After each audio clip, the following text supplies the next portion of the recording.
পরিবর্তন হয় নাই।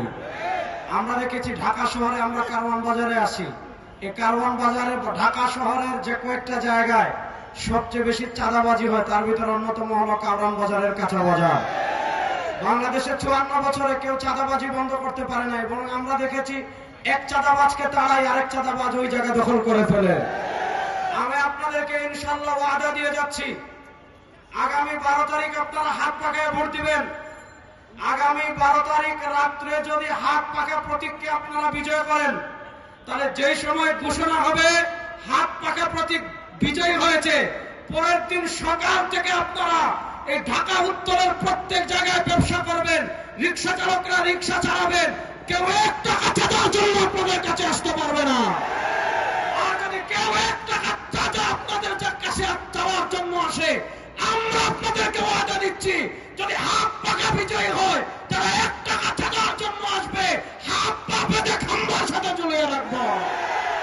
আরেকটা বিষয়, 2024-এর জুলাই আগস্টের বিপ্লবের পর বাংলাদেশের মানুষ স্বাধীনতা চেয়েছিল, কিন্তু আমরা দেখেছি আওয়ামী লীগ ক্ষমতায় আসলে বিএনপি আপনার খেতে থাকার আগে আবার বিএনপি পাওয়ারের জায়গায় আসলে আওয়ামী লীগ পালাতে হয়।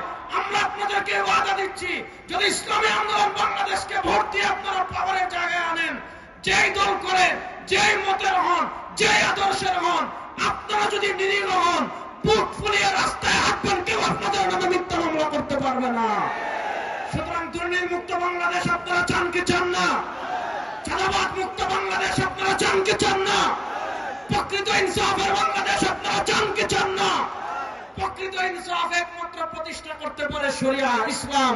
ইসলাম ছাড়া আর কোনো কিছু দ্বারা ইনসাফ প্রতিষ্ঠা করতে পারবে না। এজন্য আপনাদের সামনে কেউ কৃষক কার্ড দিবে, কেউ আপনাদেরকে আমেরিকান এমবেসির সবক শোনাবে। আমরা আমেরিকান এমবেসির সবক শোনাবো না, কৃষক কার্ডও দেব না। ইসলামী আন্দোলন যদি পাওয়ারের জায়গায় যায়, রাষ্ট্র চলবে কোরআনের কথায়, নবীর আদর্শে, কারো বাপের আইনে চলবে না। সুতরাং হাত পাখাকে বিজয় করবো তো সবাই ইনশাআল্লাহ। নাসরুম মিনাল্লাহি ওয়া ফাতহুন করিব। আসসালামু আলাইকুম ওয়া রাহমাতুল্লাহ।